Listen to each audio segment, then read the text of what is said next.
Bonjour à tous, bienvenue dans cette troisième partie du tutoriel consacré à la réalisation de connecteurs radiofréquence SMB. Dans cette partie, nous allons enfin nous intéresser à la création des matériaux, à leur affectation sur les surfaces et les objets, à la mise en place d'une petite scénette afin de pouvoir faire un rendu joli et sympa, et puis au calcul final bien entendu. Par rapport à l'ouverture de l'interface standard dans Blender, j'ai déjà configuré le rapport des unités ici en 1/100 pour avoir le bon scale dans l'interface, comme dans la vidéo précédente.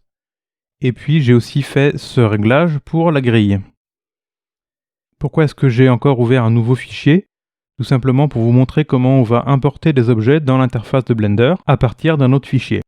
Alors on va supprimer le cube par défaut. Vous allez aller dans File, Append, et vous allez chercher les autres fichiers dans lesquels se trouvent les objets des deux premières parties. Donc je vais aller chercher les connecteurs. Pour cela, je vais aller dans le fichier de la première partie et je vais l'ouvrir. Et on se rend compte qu'à l'intérieur d'un fichier Blender, il y a tout un tas de dossiers, et notamment un dossier Object, dans lequel vous allez pouvoir récupérer le connecteur mâle qu'on avait créé au début. Et quand vous l'ajoutez, ça ajoute l'objet. Si vous avez déjà des matériaux affectés à cet objet, ça va aussi importer les matériaux. On va aller chercher les objets de la deuxième partie. Alors dans le fichier de la deuxième partie, il y avait un petit peu plus de choses à importer. Donc on avait le câble, les connecteurs femelles et la curve qui nous permettait d'arrondir et de courber le câble. Quand on les ajoute, on retrouve les objets dans la position dans laquelle on les avait laissés dans le tutoriel précédent. Avant de faire quoi que ce soit, on va organiser un petit peu tous ces objets. Je vais ici, dans la zone en haut à droite, créer des collections. Donc la collection de base, on va l'appeler Studio, qui va regrouper tous les éléments de notre studio, la lumière, la caméra, le fond, etc.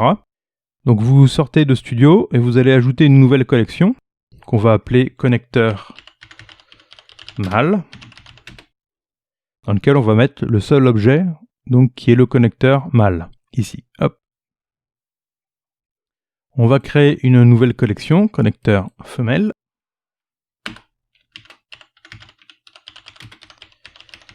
Ou câble, si vous voulez. On va l'appeler câble, c'est plus simple. Hop. Câble, connecteur femelle et la courbe qu'on met tout ça dans cette collection. L'intérêt de ces collections, c'est qu'on peut d'un coup, d'un clic, cacher ou montrer des objets, donc en activant ou en désactivant les collections. Avant de commencer à travailler sur les matériaux, je vous propose pendant 5 petites minutes d'apporter quelques corrections à nos objets. Donc sur le connecteur mâle, disons qu'on avait réalisé dans la première vidéo, je vais vous proposer deux petites corrections. La première, je vous avais dit que la tige ici qu'on avait réalisée était un peu trop grande en diamètre. Donc en mode édition, je vais venir, et en wireframe, je vais venir désélectionner tous les points et sélectionner les points du milieu en haut ici. On peut zoomer un petit peu plus. Et on peut se mettre en perspective orthographique. Donc en prenant les points du milieu, on peut faire CTRL+. Ça permet de sélectionner les points qui sont autour. Et puis on peut faire S-Shift-Z, ce qui nous permet de réduire un peu la tige. Alors on va pas descendre jusqu'à 0,25, ça va faire peut-être un peu trop petit. Ça va être compliqué à voir, on va tricher un peu, on va le faire un tout petit peu plus grande que la taille normale. Et ce sera très bien. Deuxième petite correction. Dans cette zone ici, le smooth, le shade smooth, nous arrondit un petit peu trop le chanfrein. Un petit peu comme avec les subdivisions surface, je vous propose de rajouter un contrôleur au-dessus et un contrôleur en dessous, qui nous permet de marquer un peu plus ce chanfrein, et ce sera un petit peu plus joli. Voilà la première correction que je vous propose, très simplement sur le connecteur mâle. Ensuite, on va afficher le câble et les connecteurs femelles. Alors, plusieurs choses à faire ici. La plus simple, si vous prenez votre câble comme ça, il est lié intrinsèquement à la curve qui nous permet de faire la déformation. Si je déplace le câble sans déplacer la curve, on va au-devant de pas mal de problèmes. L'optimum, ce serait de déplacer le câble, et sans réfléchir, ça déplace la curve en même temps, et que les deux soient liés. Alors c'est très simple. Vous allez passer en wireframe, et on va faire ce qu'on appelle une parenté. On va parenter la curve au câble. Pour ça, il faut choisir l'objet enfant, Shift clic gauche, l'objet parent, et au clavier CTRL P. Vous avez un petit menu Set Parent To qui s'affiche. Vous pouvez faire Set Parent To Object. Dans ce cas-là, vous regardez dans la liste des objets qui est dans les collections. La curve a disparu et est venue en fait en sous-objet de ce qu'on a appelé le câble. Dans ce cas-là, vous choisissez le câble et puis vous pouvez le déplacer et les deux se déplacent en même temps et on ne va plus avoir ce problème. Deuxième petite correction que je vous propose, tout petit peu plus de boulot, c'est d'aller voir à l'intérieur du connecteur. Pour les fentes ici, je vous propose de corriger un petit peu les arrondis qui sont un peu trop forts. Pour ça, on peut venir augmenter le nombre de subdivisions, les mettre à 2 ou à 3 dans la viewport, histoire d'avoir un rendu qui est un peu plus proche de ce qu'on aura au final, et de venir ajouter des CTRL R sur les bords. Et on les rapproche des bords ici, de manière à avoir des bords plus saillants. Je vais baisser un petit peu quand même le niveau de subdivision parce que ça rame. Voilà, on peut en mettre un là. Vous allez doucement avec un Shift-clic du milieu. Plus on zoome comme ça, plus les déplacements sont un peu compliqués. Il suffit de pas aller trop vite. Alors il y avait déjà une première découpe ici, qui rend la pièce un peu dissymétrique, qui était en fait la découpe qui était due à la création de cette partie, si vous vous souvenez. Et ça nous permettait de créer une fente qui était un peu plus petite. Là, ici, je viens marquer un peu plus cette fente.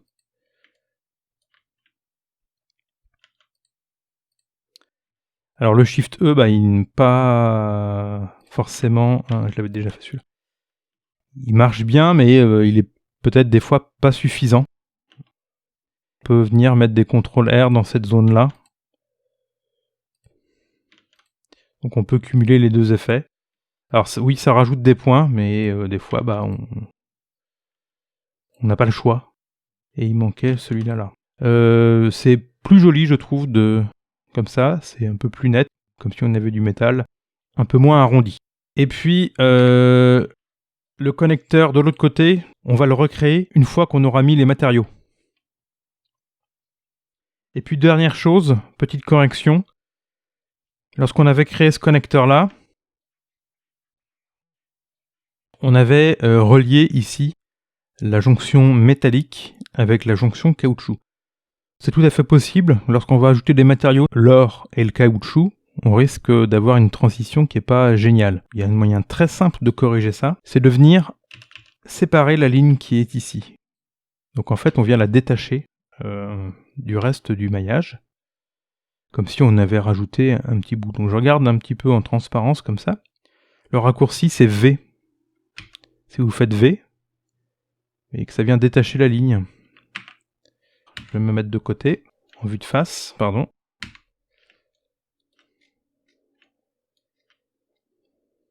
Et ce point-là, vous voyez, on peut... donc ça, c'est la ligne qui est liée au caoutchouc. Et on peut prendre la ligne qui est liée, elle, au métal, G, X, et on peut la rentrer plus à l'intérieur. Comme ça, comme si on avait vraiment enfiché l'un dans l'autre. La ligne du caoutchouc, après, accompagnée de celle-là, on peut un petit peu peut-être la remonter, histoire d'avoir un arrondi qui est un tout petit peu plus grand. Voilà. Et là, on n'aura pas de problème lié à la jonction entre les deux matériaux. On peut peut-être même S, Shift X, le diminuer un tout petit peu, histoire que ce soit vraiment collé à la partie métallique. Voilà. Voilà pour les petites corrections que je peux vous proposer là dans les premières minutes de cette vidéo, histoire d'améliorer un tout petit peu les objets. Je vais vous montrer maintenant comment on fait un calcul en temps réel. Première chose à activer, c'est le moteur de calcul. Il y a 2 moteurs de calcul dans Blender. Je vais juste déplacer ça un tout petit peu là pour l'instant. Il y a 2 moteurs de calcul dans Blender, donc ça se passe dans l'icône en forme d'appareil photo, derrière d'appareil photo. Voilà.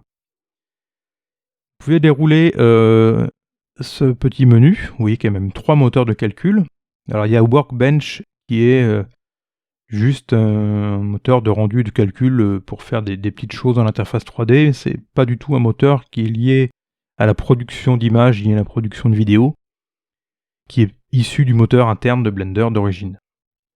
Vous avez Cycles, qui est le moteur de rendu photoréaliste, physiquement réaliste, qui va vous créer de belles images avec des beaux reflets, des belles transparences, etc., des beaux matériaux. Et puis dans la version 2.8 de Blender, ils ont développé Eevee, qui est un moteur plus approximatif, dont les calculs vont être plus rapides, mais avec des approximations dans le calcul. Mais on va activer Cycles ici pour faire un rendu photoréaliste. Quand vous activez Cycles, vous pouvez mettre des propriétés expérimentales ou supportées. J'utilise toujours les propriétés supportées. Et vous pouvez changer le device, c'est-à-dire le processeur sur lequel vous allez faire le calcul. Soit le processeur principal de votre PC, soit le processeur de la carte graphique. Vous pouvez utiliser uniquement le GPU si vous avez une carte graphique supportée et que vous l'avez configurée dans le système, comme je vous avais expliqué tout au début de la première vidéo. Ici, dans les préférences système, vous pouvez activer CUDA, par exemple, si vous avez une carte graphique NVIDIA.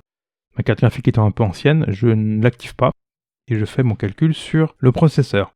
Pour l'instant, on ne va pas regarder les autres options, on en parlera tout à l'heure. Le temps réel dans la vue 3D, vous l'activez par la dernière icône dans la liste d'icônes qui est en haut à droite. Et vous voyez qu'il lance le calcul. Pour l'instant, c'est pas du tout photoréaliste, mais uniquement avec des matériaux uniformément gris, un environnement extérieur uniformément gris et une seule lumière.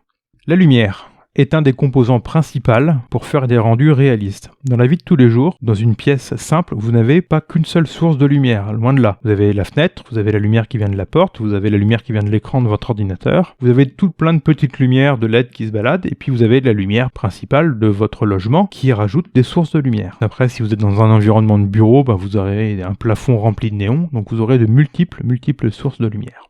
La lumière par défaut dans Blender, c'est une lumière en forme de point qui simule une ampoule standard qui émet de la même intensité dans toutes les directions. Cette lumière n'est pas recommandée pour les calculs, il est plutôt recommandé de mettre une lumière en forme de area. Quand vous cliquez sur cette icône verte ici, vous avez les options de la lumière, il y en a 4 dans Blender, le point, une lumière pour faire de la lumière extérieure, donc sun, le soleil, un spot, et puis le area qui est plutôt recommandé pour les calculs avec Cycles.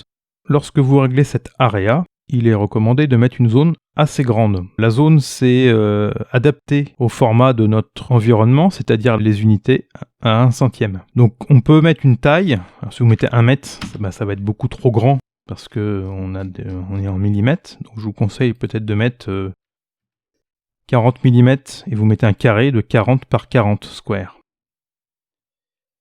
Donc 0,04. Voilà. Et vous avez une plaque lumineuse, un peu comme un néon. Et puis, il est recommandé de ne pas en mettre qu'une seule. Ça sert aussi à faire des ombres plus réalistes. Ici, les ombres, on n'en voit pas beaucoup.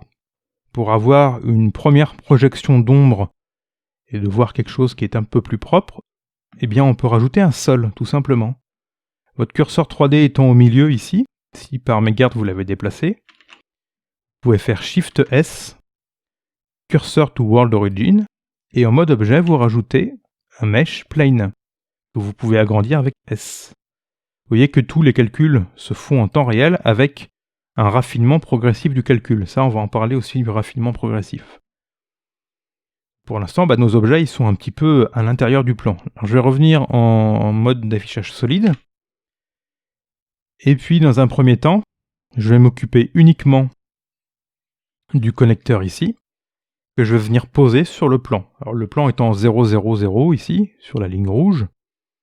je vais faire un GZ de ce connecteur, tout simplement, et sans chercher des méthodes de placement automatique par des accroches ou autres, je vais venir positionner à vue, comme ça, en zoomant, l'objet sur le sol. Ce sera bien suffisant.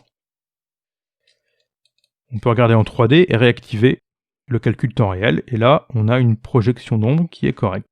Toujours avec des matériaux qui sont, pour l'instant, uniformément gris. Je vous ai dit qu'il ne fallait pas mettre qu'une seule source de lumière, donc on va mettre comme si on avait 4 sources de lumière au-dessus. Comme si on avait 4 néons, si vous voulez, 4 petits néons. Je vais prendre la source de lumière qui est ici, et je vais la remettre droite de manière à ce qu'elle éclaire vers le bas. Donc la rotation, je vais faire un reset de cette rotation, 0, 0, 0, voilà. On la met à une certaine hauteur, ça c'est pas très grave. Et puis, je vais la déplacer en vue de dessus ici, et je vais la dupliquer. Pour la duplication, je ne vais pas faire Shift D. Shift D, ça dupliquerait, ça copierait les données. Je vais faire Alt D. Alt D, ça fait une copie qui est liée. C'est-à-dire que si je vais modifier la puissance d'un des luminaires, ça modifierait la puissance de tous, afin d'avoir une puissance uniforme. Donc je sélectionne les deux premiers, Alt D, et puis je viens les mettre un peu plus bas. Alors vous voyez, dès qu'on rajoute un peu de lumière, déjà les couleurs deviennent surexposées. Il y a beaucoup trop de lumière, on dit que les couleurs sont cramées en langage courant dans ce domaine. Il va falloir baisser la puissance lumineuse. Imaginez que vous soyez en plein soleil à l'extérieur, vous ne pouvez pas sortir sans porter de lunettes de soleil, mais là ce serait un peu pareil. Donc la puissance du luminaire ici, en watts, c'est adapté aussi à notre environnement, parce que je crois que par défaut c'est 100 watts. Donc vous pouvez mettre 0.05, voilà. Puis on adaptera cette lumière qui est un peu encore forte, 0.02, allez. Et on verra ce que ça donne au final. Avec 4 luminaires comme ça, vous allez avoir des ombres qui viennent de plusieurs endroits. Donc vous pouvez avoir quelque chose qui est plus réaliste. Alors je vais continuer le travail plein comme ça, et puis on switchera dans la vue temps réel lorsqu'on en aura besoin. On va maintenant parler des matériaux. Enfin, on va s'occuper des matériaux de ce connecteur-là, qui serviront aussi pour l'autre partie. Il y avait 2 matériaux dans ce connecteur-là, le plaquage or extérieur, et puis à l'intérieur, on avait une zone plastique. Les matériaux dans Blender, vous choisissez votre objet, et vous allez dans le petit rond rouge, dans la liste des propriétés, ici. Je vais agrandir un peu cette fenêtre. Vous avez une fenêtre qui apparaît avec la liste des matériaux dans l'objet, parce qu'on peut avoir plusieurs matériaux dans un objet, heureusement. Le nom des matériaux, un aperçu qu'on n'utilise pas beaucoup. Et puis ici, le matériau qui va être plaqué sur la surface. Les matériaux sont définis comme des shaders. Un shader, c'est un algorithme qui nous permet de représenter des effets. Si vous déroulez la liste des shaders de surface, vous avez tout un tas de matériaux qui sont préprogrammés pour faire de la diffusion standard de lumière d'une surface plastique, de l'émission de lumière, du verre, de la glossis et de la réflexion métallique, pour faire des cheveux, pour mixer plusieurs effets, etc. etc. Par défaut est configuré le shader qui s'appelle Principled BSDF. Principled, c'est en fait un shader qui est issu du travail de Disney avec RenderMan et qui a été programmé dans Blender à partir de la version 2.79. C'était un petit peu une révolution. Ça permettait de rendre compatibles les matériaux avec d'autres logiciels, RenderMan de Pixar, mais aussi le moteur Unreal. Ce shader est en fait prévu pour utiliser des matériaux dits PBR, pour Physically Based Rendering. J'en parlerai tout à l'heure. Dans un premier temps, nous allons uniquement utiliser ce shader pour mettre des matériaux plus basiques, avec de la couleur et puis un effet de réflexion métallique ou pas. C'est un espèce de super shader qui vous permet d'inclure de nombreux effets. Si vous regardez la liste des effets qui sont proposés, vous avez la couleur de base, vous avez Subsurface. Subsurface, c'est pour faire de la translucidité, un petit peu comme une cire de bougie ou de la peau humaine.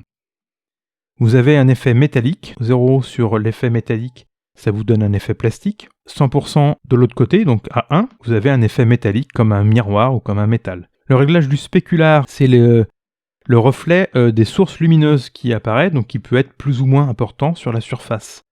Le spécular aussi, c'est ce que vous voyez lorsque vous regardez le reflet de la lumière sur une surface et puis que vous bougez un petit peu.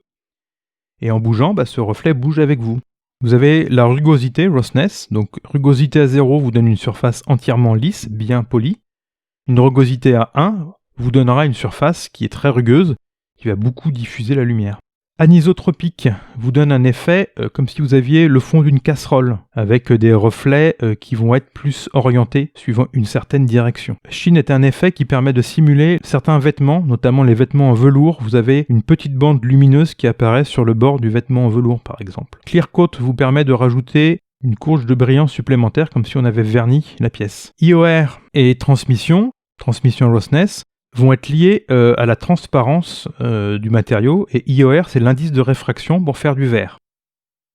Ensuite vous avez une transparence plus simple avec alpha, canal alpha, 0 c'est entièrement transparent, 1 c'est entièrement opaque. Vous pouvez mettre une couleur d'émission pour émettre de la lumière, et puis ensuite vous avez des réglages plus complexes, normal ici, qui vous permettent de simuler des effets de bump mapping, donc des effets de bosselage. On en parlera tout à l'heure. Voilà pour les effets de base. Dans un premier temps, je vous propose de créer le matériau pour faire du plaquage en or. Donc je vais appeler ce matériau or. Je vais passer en mode calcul en temps réel. Et puis première chose à régler, c'est la couleur du matériau. Donc j'avais récupéré sur internet la couleur standard de l'or. Vous tapez couleur de l'or sur internet. Et on trouve donc une couleur en rouge, vert, bleu, mélange de couleurs standard. Ou alors on trouve aussi la donnée en hexadécimal, ce qui est du rouge, vert, bleu, mais en hexadécimal. Et vous avez la couleur qui est FFD700.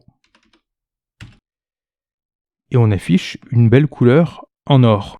Pas besoin de mettre de subsurface, c'est un matériau complètement opaque, il n'y a pas de diffusion de la lumière en dessous de la surface. Par contre c'est un matériau métallique, donc on va mettre métal à 1. Et on va avoir des belles réflexions métalliques, comme si on avait un petit peu poncé le miroir. Ça c'est l'effet de la rugosité. Si vous mettez rugosité à 0, vous aurez un miroir parfait, qui se reflète de manière assez moche ici, parce qu'il n'y a que ça à refléter. Donc vous pouvez mettre un petit peu de rugosité, parce que ce genre de surface c'est pas forcément parfaitement un miroir. Et puis c'est déjà pas mal pour le premier matériau. Vous voyez, il y a 2-3 réglages à faire, et puis on a un effet métallique tout à fait propre du premier coup. On peut réactiver le plan. D'ailleurs, dans la liste des collections, on peut le mettre dans la collection du studio, avec la caméra et les autres choses. Quand on réactive le plan, ou quand on le désactive, on va avoir un effet de la couleur du plan qui est entièrement blanche, qui va aussi se refléter dans le matériau. Donc on va avoir quelque chose qui est plus clair, parce que le tout va rediffuser un petit peu la lumière. Le plan que je peux renommer aussi en sol, par exemple. Voilà. On a un deuxième matériau à l'intérieur de cet objet. Pour rajouter un deuxième matériau, c'est très simple, il suffit dans la liste des matériaux ici de faire plus. Et il nous crée un deuxième slot de matériaux. Donc on fait New, et on va l'appeler plastique blanc.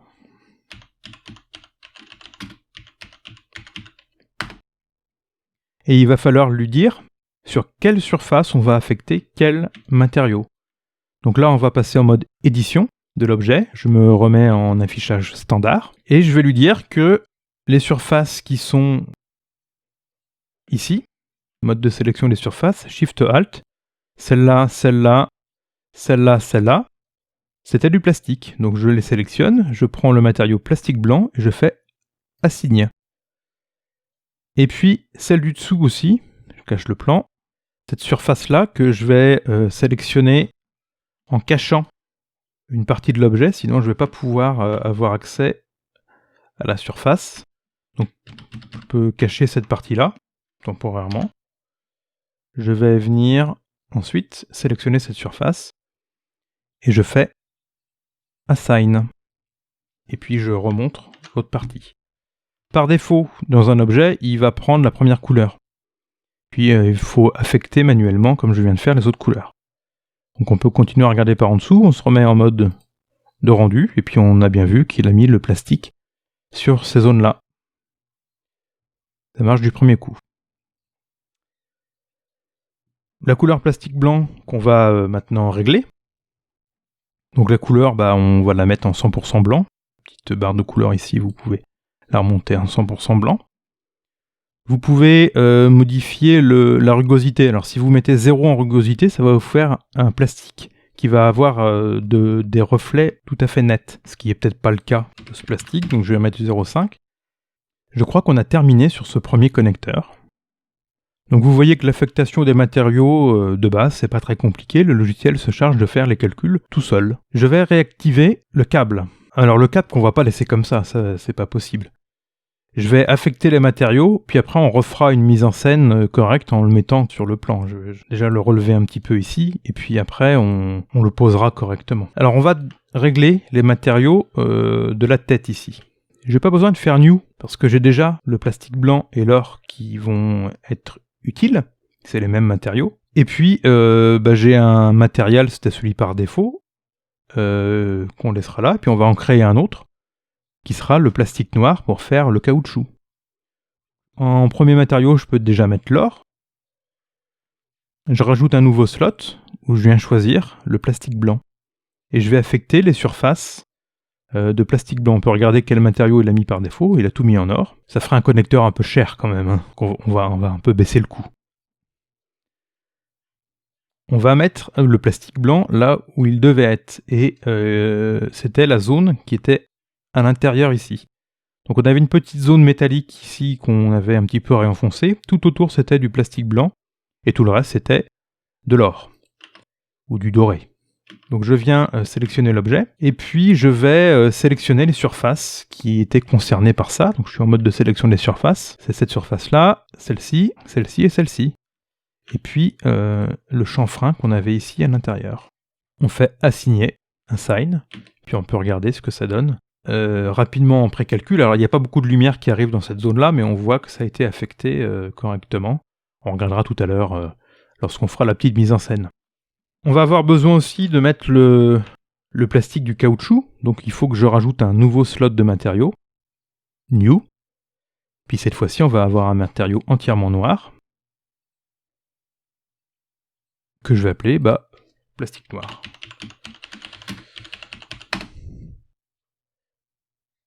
Et puis je vais l'affecter sur toute la partie à droite du corps, jusqu'à la zone où on avait séparé tout à l'heure. Alors c'est très simple, je peux vous proposer de faire comme ça. Shift Alt, je sélectionne la dernière ligne qu'on avait là, puis on peut faire CTRL plus jusqu'à ce qu'on arrive à la zone. Étant donné qu'on avait séparé tous les points, il y a une deuxième solution. Vous prenez un point de cette zone-là qui n'est plus du tout lié à l'autre, vous faites CTRL L. Vous faites GX, vous voyez, c'est complètement détaché là. Assign sur le matériau. Vous pouvez regarder que ça a bien fonctionné. Les petits réglages qu'on peut faire pour ce caoutchouc, ça va être sur déjà la rugosité, que vous avez un caoutchouc qui est entièrement poli, ce qui va paraître bizarre, parce que là on a plus l'impression qu'on a quelque chose qui va être rigide, un plastique très rigide, qui va pas être le cas. Donc un caoutchouc, on va l'avoir plus rugueux. Vous pouvez plus ou moins augmenter cette rugosité si vous la mettez au maximum. C'est tellement rugueux que la lumière, vous voyez, n'est plus diffusée. Le spécular, il devient très très faible. 0,5 c'est pas mal. Et puis si vous jouez sur la valeur du spécular, si vous la mettez à 0, là vous n'avez aucun reflet de lumière, ce qui n'est pas du tout réaliste. Si vous le mettez à 1, vous en avez peut-être trop ce coup-ci. Donc en fait je vais laisser les deux réglages par défaut. Et puis à la vue finale, quand on aura fait les ajustements de notre petite scène, peut-être qu'on pourra ajuster ces valeurs. Quand on regarde la tête de connecteur qui a été mappée sur le câble, ça n'a pas fonctionné, il n'a pas ajouté les matériaux. Il ne le fait pas automatiquement. Il faut qu'on sélectionne notre objet câble, qui a la tête mappée, et qu'on rajoute les matériaux dans le même ordre que ceux qu'on a mis dans le connecteur à part. C'est un effet du modificateur Array quand on met des caps. C'est très simple, hein, on avait mis or, plastique blanc, plastique noir. Donc il suffit de mettre or. Là ça fonctionne. Je rajoute un slot de matériaux dans l'objet ici, plus je sélectionne plastique blanc. Donc ça a dû marcher à l'intérieur. Je rajoute un slot dans l'objet et je sélectionne plastique noir. Et vous voyez qu'il réaffecte correctement les matériaux dans le bon ordre. Le câble en lui-même n'est pas du tout doré, il est en caoutchouc noir. Donc je vais venir, sans doute en wireframe, sélectionner la partie de l'objet. La seule partie éditable de cet objet, c'était la base de création du câble. Tous les points étant sélectionnés, je fais Assign sur plastique noir. et il va venir me le mapper correctement sur tout le câble. Donc vous voyez encore une fois que c'est pas très compliqué, il suffit de faire les choses dans le bon ordre, de faire quelques réglages et on a nos matériaux de manière très simple. Bien entendu, dans la partie suivante de cette vidéo, je vais vous montrer comment on va mettre un vrai sol, ici avec une texture qui est un peu plus travaillée, histoire de faire un rendu plus photoréaliste. On va créer une petite scénette quand même, et je vais vous montrer comment on va poser ce câble correctement sur la table. Il va falloir le faire à la main. Pareil, c'est un petit peu de déplacement, un petit peu de rotation, et ce sera terminé. Avant ça, je vais remettre la tête du câble de l'autre côté. Il faut redupliquer cet objet auquel on a maintenant mis des matériaux. Et je vous rappelle que, par exemple, en vue de face, où vous faites R, Y 180, vous le tournez, et vous faites CTRL A, Apply Rotation. Vous reprenez votre câble, modificateur Array, End Cap, et puis vous choisissez l'objet connecteur femelle 001 qui vient se mettre au bout comme ça. Aperçu du rendu, ça fonctionne évidemment du premier coup. On va poser ce câble sur la table. Donc il suffit de prendre le câble et de faire une rotation. Par exemple, là je me suis mis en vue de côté 3. Vous faites une rotation de 90, donc R, 90 pour le coucher comme ça. Les deux morceaux ici, ils n'apparaîtront jamais. Donc on va venir les cacher. Le connecteur femelle ici, on va venir le cacher, et puis l'autre en bout aussi. Ils sont uniquement cachés sur la viewport. Ils vont pas être cachés au rendu final. Je vous montrerai tout à l'heure comment on fait le rendu final, mais on peut tout de suite dire à Blender que lorsqu'il va faire le calcul final, il ne va pas les calculer.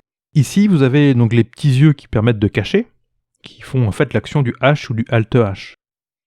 Vous pouvez aussi rajouter, avec la petite icône en forme d'entonnoir ici, une autre icône qui est en forme d'appareil photo. C'est l'avant-avant-dernière. Ça vous nous dit qu'on peut aussi le cacher lors du rendu final. Donc vous pouvez avoir des objets qui sont soit cachés à la viewport, soit cachés au rendu final, soit les deux. Donc ces objets-là sont pas du tout calculés, mais ils servent à faire les duplicata pour notre câble. On va venir poser notre câble sur la table.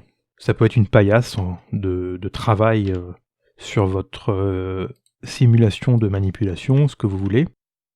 D'ailleurs, en tant que paillasse, on va en fait venir tout à l'heure mettre un carrelage, comme si on avait une paillasse de travail en chimie. Alors là, je l'ai posé comme ça à vue. Je vais juste augmenter très légèrement les subdivisions surface de ce connecteur-là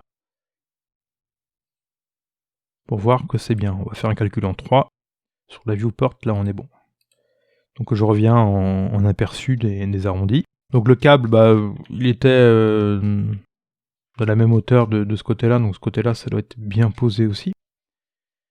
Et puis on va lui donner une forme un peu différente.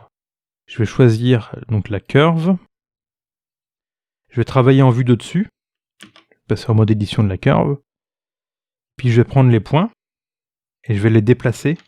Je vais même en rajouter si besoin, de manière à juste venir mettre notre câble comme ceci. Ah, ça va être compliqué, il n'y a pas assez de longueur de câble. Aucun problème, on choisit le câble, modificateur Array, et puis je rajoute quelques millimètres de longueur. Je continue à éditer le câble. Alors je vous propose, afin d'éviter un effet qui peut être désastreux, c'est-à-dire celui-là. Je vous montre. GZ. Pas qu'il rentre dans le sol, c'est pas ça que je voulais montrer. Je vais juste le déplacer comme ça.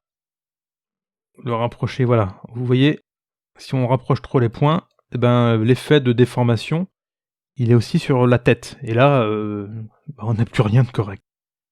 Afin d'éviter cet effet-là, c'est bien d'avoir les deux derniers points ici qui sont toujours bien alignés, d'être droit sur la fin, qui est logique parce que le connecteur ici va être, dans la réalité, va être rigide sur le bout. Donc on va faire pareil sur celui-là. Je vais rajouter un point entre les deux ici, de manière à faire la fin droite. Vous choisissez les deux points qui sont là, vous faites clic droit, subdivide. Et vous avez subdivisé, vous avez rajouté un point au milieu, qu'on peut, en vue de dessus, faire un GX, de manière à les garder toujours à peu près à la même distance, et de rigidifier cette partie-là. Là, il y a un petit problème. Là, on a l'impression d'avoir un câble qui est en métal, alors qu'il est en caoutchouc, il devrait reposer sur la table. Eh ben, on va le faire reposer sur la table. Je vais pas prendre les deux derniers points qui doivent rester comme ils sont. Peut-être qu'on pourra les réajuster. D'ailleurs, il y en a un supplémentaire. Je vais faire pareil sur les deux lignes qui sont là. Je vais prendre les deux points, clic droit, subdivide. Et puis, je crée encore un point supplémentaire qui me permet maintenant de prendre tous ces points-là, de faire en vue de face GZ et de venir comme ça les poser. Alors peut-être qu'il faut un peu plus les rapprocher GX pour donner un effet plus souple au câble. Mais ce qui est important, c'est que la fin ne soit pas déformée, histoire de ne pas déformer le connecteur. Voilà. Donc on a cette petite scénette, toute simple, qui va nous servir à prendre une petite photo tranquille. Le rendu final que vous allez avoir va être fait à travers la caméra. De toute façon, tout sera vu dans cette vue-là quand vous appuyez 0 sur le pavé numérique. Ne pas voir ce qui est à l'intérieur du câble, ça va être embêtant.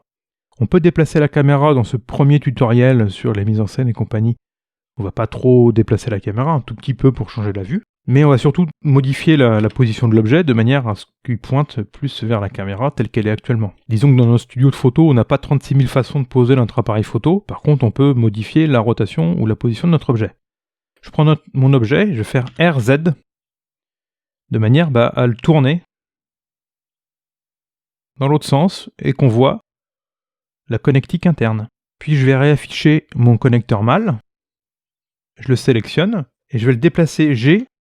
Pour le déplacer sur le plan, Shift Z. Et comme ça, je suis sûr de le déplacer sur le plan. Donc on peut en mettre un au milieu ici. Puis on va pouvoir peut-être, avec la caméra, regarder en plus rasant. Alors si je regarde en 3D comme ça, je sélectionne la caméra, en cliquant dessus. Ou alors en vue caméra, ce que je viens de faire, vous pouvez cliquer sur votre caméra, comme ça vous sélectionnez votre caméra. Si je regarde en vue 3D, je fais GZ sur la caméra, je la baisse. Mais là on ne sait pas trop qu'est-ce qu'on regarde. Il vaut mieux le faire en vue caméra, ça. Un autre truc, si vous faites GZZ, vous appuyez 2 fois sur Z, vous le déplacez suivant sa coordonnée locale. Donc là, sa coordonnée locale en Z, c'est en fait l'axe de la caméra. GZ, déplacement sur la coordonnée globale. GZZ, coordonnée locale. En vue caméra, ça se justifie de faire comme ça. Regardez, GZ, je la baisse. GZZ, je la rapproche, ou je l'éloigne. Ensuite, RXX, vous la tournez suivant son axe X local. Donc je la baisse un peu. RXX, je la remonte comme ça, mais en rotation. GZZ, je la rapproche un petit peu sur mes objets. GZ, et puis j'ajuste comme ça. Le plan, je vais l'agrandir un peu, comme ça on verra pas le fond, on verra que la table, vous voyez que dans notre studio photo, en fait, comme sur un plateau de cinéma ou un studio, la réalité s'arrête sur les bords de la caméra. Alors on peut approcher notre connecteur ici, puis on peut mettre un deuxième éventuellement. Shift D, je viens le dupliquer ici, puis on va le mettre couché celui-là. Comme ça on verra ce qui est en dessous. En vue de côté ici, RX, voilà. RX, et puis il va reposer un petit peu comme ça. Alors là j'approxime, il faut le tourner un peu plus, RX. Voilà, il va reposer sur le sol tranquillement comme ça. Je zoome un petit peu pour pouvoir voir ce que je fais en mieux. RX. GZ. Voilà. Donc on a fait reposer notre connecteur. Vue caméra, celui-là, je vais le déplacer. G Shift Z. Celui-là, G Shift Z, je vais le mettre là. Peut-être que celui-là, je peux le mettre ici. Voilà. Sur la caméra, parlons-en un petit peu. On peut afficher ce qu'on appelle les safe areas, c'est-à-dire les zones sur le bord de la caméra où il faut éviter d'avoir trop d'objets. Alors pour ça, vous allez aller sur le menu caméra une fois que vous avez sélectionné votre caméra. Vous voyez que vous avez plein d'options, la distance focale, la taille, etc. Et puis vous avez Safe Areas. Par défaut, ça vous met des petites lignes pointillées qui vous préviennent sur les zones à éviter. Il ne faut pas trop mettre d'éléments importants ici. Shift Z. Alors on peut cacher au moins un câble où on voit bien l'embout. Et puis un qui peut être caché, c'est pas grave. On peut tourner celui-là dans un autre sens. R, Z. Puis on peut voir soit ce qu'il y a d'un côté, soit ce qu'il y a de l'autre. Comme vous voulez. Comme ça peut être bien aussi. Celui-là, je vais l'avancer un petit peu pour faire un élément au milieu. Donc il faut que je prenne le câble et que je l'agrandisse un petit peu. Sur le array, vous allez voir que ça va l'avancer un petit peu. Voilà. Comme ça, au milieu de la zone de la caméra, on aura un élément principal. Et puis des éléments secondaires sur les côtés. On évite d'avoir des choses dans la zone en pointillé. Et puis on va avoir une scénette très simple ici, très basique, mais où on va voir nos objets. Et puis on peut lancer le premier calcul. Avant ça, on va faire quelques réglages quand même. On va déjà regarder ce que ça donne en calcul d'aperçu. C'est pas si mal. Si on désélectionne tous les objets, on va pas voir la ligne qu'on voit derrière. Donc on est sur la caméra, tiens. On peut modifier la profondeur de champ et créer ou accentuer le flou d'arrière-plan, comme sur une vraie caméra. C'est Depth of Field. Vous pouvez cocher cette case-là. Vous pouvez vous focaliser sur un objet ou vous mettre une distance focale ici. Donc elle est pour l'instant de 0,1 mètre. Si je mets cette valeur vraiment basse pour voir son effet, la distance est maintenant tellement faible que tous les objets passent en flou. En fait, la distance, elle est maintenant à quelques millimètres du bord de la caméra, enfin à 10 mm du bord de la caméra. Elle va être là. On peut mettre peut-être 0,05. Voilà. Et sur le calcul final, on aura la fin du câble qui va être un petit peu flouté, voilà. Et puis vous pouvez jouer sur cette distance ou sur le paramètre d'ouverture. Si vous baissez f-stop, ça va devenir flou très rapidement. Par exemple, on peut régler f-stop à 1 pour avoir un flou vraiment marqué dans le fond et que ça contraste bien avec notre premier plan. Voilà pour la caméra. On va déjà faire un premier aperçu du calcul. Pour ça, vous allez aller sur les réglages de Cycles. Il y a au moins 2 valeurs à régler. La première valeur la plus importante qui concerne le calcul, c'est le raffinement du calcul. Vous avez vu quand vous faites l'aperçu que le tout est très granulé. Et puis qu'au fur et à mesure, le calcul est raffiné. Ce calcul dans la viewport, il est réglé à 32. Le calcul final est par défaut réglé à 128, ce qui est une valeur qui va être élevée pour le câble, parce que les matériaux plastiques standards n'ont pas besoin de cette valeur.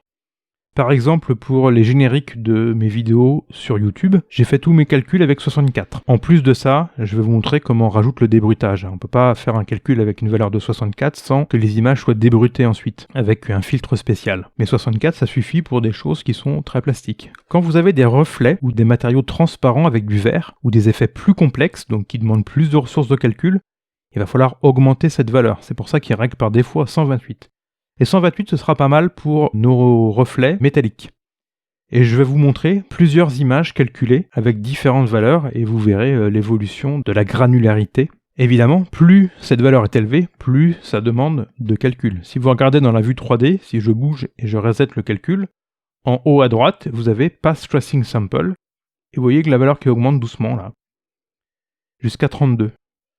Plus la valeur est élevée, plus le calcul sera long. Dans Blender 2.83, un nouvel algorithme a été ajouté, c'est l'adaptative sampling. En se basant sur le niveau de bruit de chaque pixel, vous laissez la main à un Blender pour déterminer le moment idéal quand terminer le calcul. En laissant les réglages par défaut, vous pouvez ainsi gagner du temps pour une qualité équivalente. Deuxième réglage qui vous permet d'améliorer la vitesse de calcul. Moi je fais mon calcul sur le processeur. Les processeurs de PC, les CPU, sont prévus pour faire plein de petits calculs très vite. Dans ce cas-là, il faut lui donner à calculer des petites données, des petites zones de données.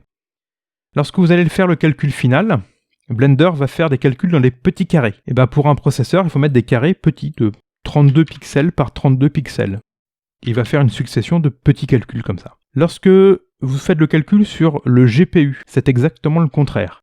Le GPU est prévu pour faire un calcul en même temps, donc il faut lui donner à manger des grandes zones. 256 par 256 par exemple. Calcul sur CPU.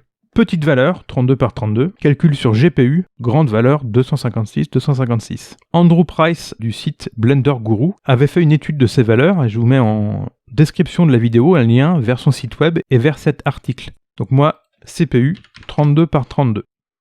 Ça, c'est les deux valeurs à régler. Donc samples, le nombre d'échantillons de calcul, et puis la taille des petites zones de calcul. Vous n'y tenez plus, vous faites F12 pour lancer le calcul, ou bien vous allez dans Render, et vous faites Render Image, vous voyez, F12. Eh bien, il va lancer le calcul de notre aperçu.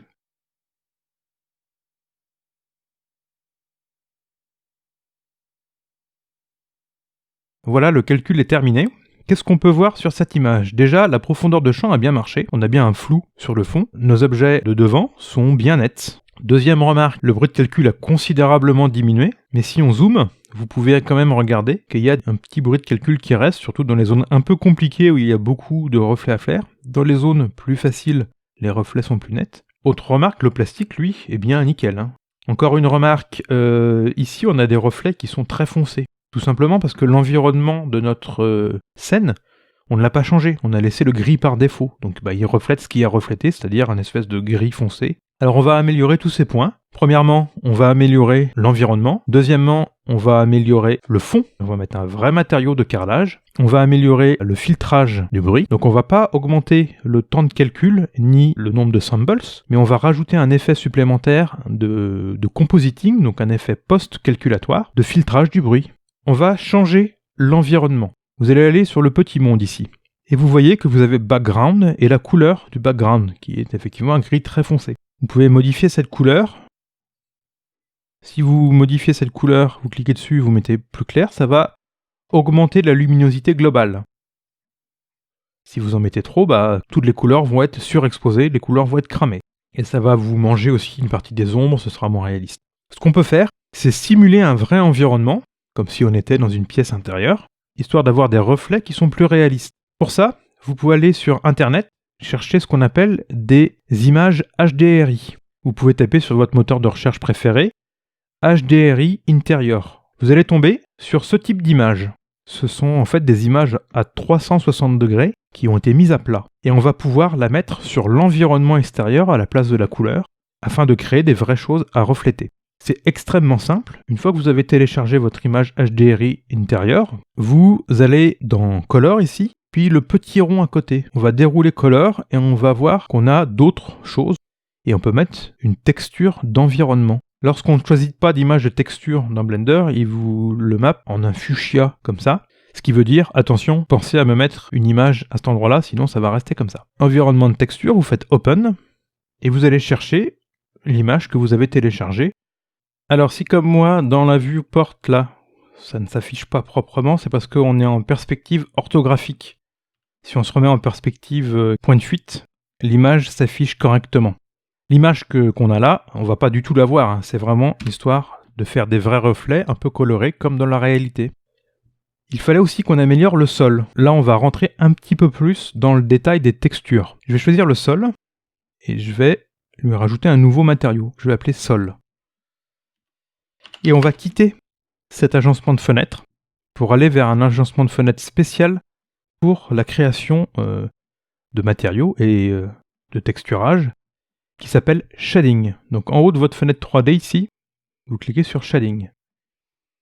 Par défaut, il vous affiche soit en aperçu du rendu Eevee, soit en Cycles. Moi je l'avais déjà cliqué en Cycles. Vous pouvez vous mettre en vue caméra. Et puis en bas, vous voyez le vrai fonctionnement des matériaux dans Blender, qu'on appelle le Node Editor. Vous allez avoir en fait des boîtes, donc on retrouve notre Shader Principled ici, dans une boîte, avec tous ces réglages, et des entrées dans lesquelles on peut connecter d'autres boîtes qui vont créer des effets, et une sortie qui est branchée sur une boîte Material Output, dans laquelle vous avez ici Surface. On peut aussi créer des matériaux en volume et dire en sortie de micro-déplacer les points sur le maillage, histoire de créer des effets de texturage plus réalistes. On va voir ça dans un instant. On va utiliser un matériau qu'on appelle un matériau PBR pour Physically Based Rendering. Vous pouvez aller sur le site CC0 Texture. Ce site, ce sont des matériaux PBR dans le domaine public. CC0, c'est pour Creative Commons 0. Vous pouvez aller dans les catégories de ces matériaux Et vous avez tout plein de catégories, et moi j'ai été dans Tils. Et puis là, Tils, c'est pour faire des matériaux de carrelage. Et puis j'en ai trouvé un qui est pas mal, pour faire un carrelage comme une paillasse, un matériau blanc. Donc vous en avez tout plein de matériaux. Si on revient un petit peu en arrière, les matériaux PBR vont pouvoir vous réaliser des exemples comme vous avez là. C'est-à-dire qu'on a l'impression qu'on a, par exemple ici, un vrai mur en briques, alors que c'est juste des images qui sont plaquées, et ce sont des effets qui sont rajoutés, et il n'y a pas des briques qui sont vraiment dessinées dans le logiciel. Donc ce matériau blanc, quand vous cliquez dessus, vous pouvez télécharger un .zip en différentes qualités. Tout dépend ce que vous voulez faire. Moi j'utilise une qualité toujours intermédiaire, des images en 4K. Plus vous allez choisir une qualité élevée pour vos textures, plus vous allez avoir du temps de calcul, plus ça va être compliqué pour le logiciel à calculer, mais plus votre effet va être propre. Peut-être qu'au bout d'un moment, la qualité veut qu'on n'a pas besoin d'avoir des images aussi résolues. Une fois que vous avez téléchargé ce .zip, vous allez avoir plusieurs images décompressées. Il y a premièrement la couleur de base de la texture, qu'on appelle aussi albédo, qui ici va nous simuler la couleur du carrelage. Deuxième image que je peux vous montrer, c'est l'image de roughness, qui va nous donner une information de rugosité comprise entre 0 et 1.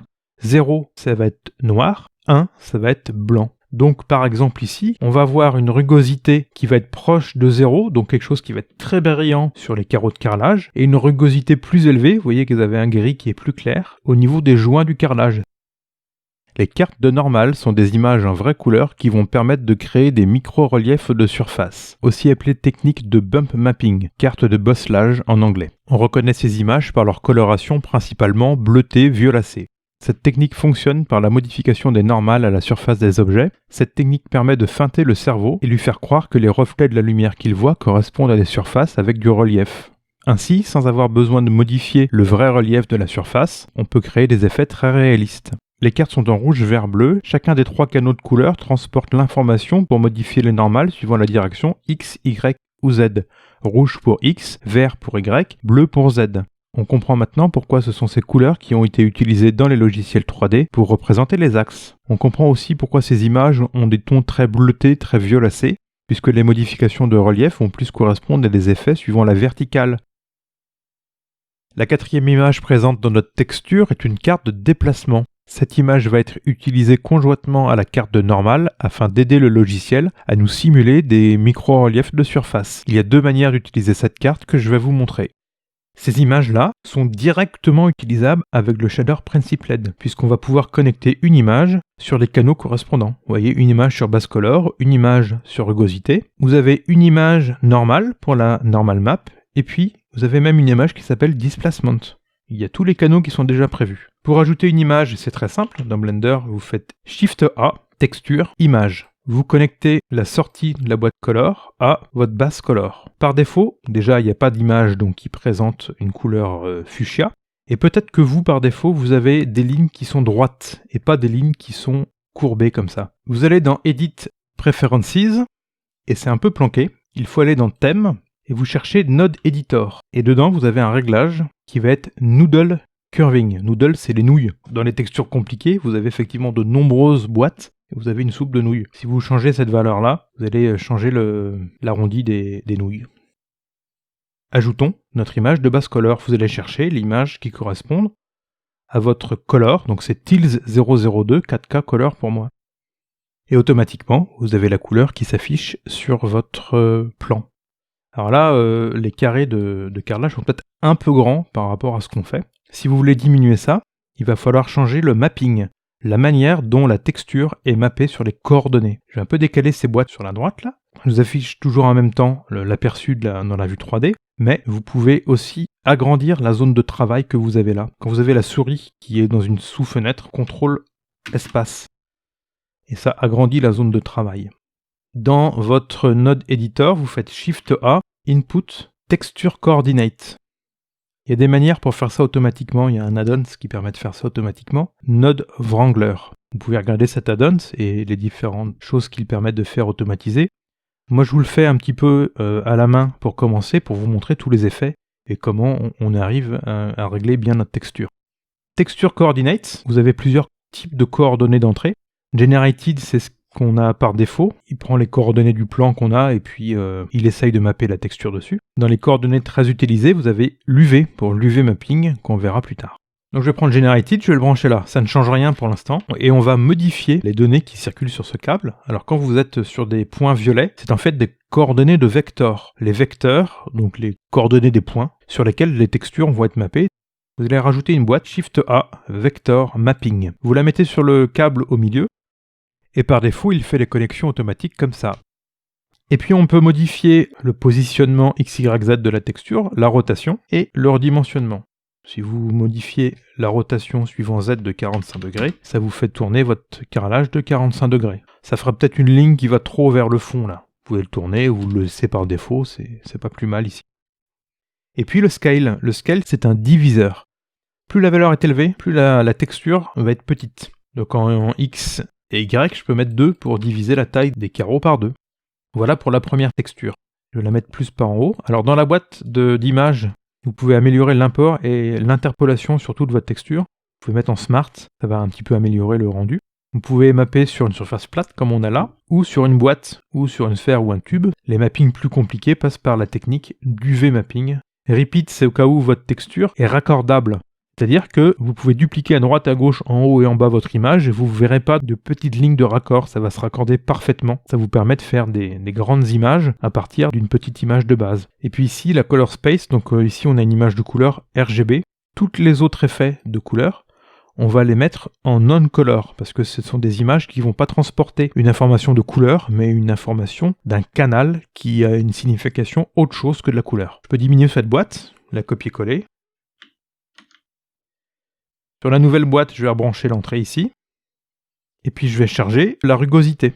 Donc je vais aller chercher mon image de rugosité, Roughness. Non-color data. Et vous branchez votre sortie sur Roughness. Tout de suite, normalement, on est censé voir des effets de brillance. Vous voyez qu'au niveau des carrés du carrelage, on a déjà des reflets. Shift D, je prends cette boîte, je la duplique. Je rebranche là. Et puis, je vais chercher ici le canal de normal. Normal, hop. Donc, sortie couleur RGB, c'est un point jaune. On ne peut pas le brancher directement sur un point violet. On peut brancher directement un point jaune sur un point gris. Les points jaunes, donc RGB, les points gris, c'est des couleurs noir et blanc. Et il fait la conversion automatique, ça marche sans problème. Il y a une boîte de conversion couleur vers noir et blanc. Shift A. Convert RGB to black and white. Elle n'est pas obligatoire dans tous les cas. Par contre, jaune vers violet, c'est pas possible. Il faut mettre une boîte spéciale qui s'appelle Vector Normal Map. En entrée, vous avez bien un point jaune de couleur. En sortie, vous avez un point violet.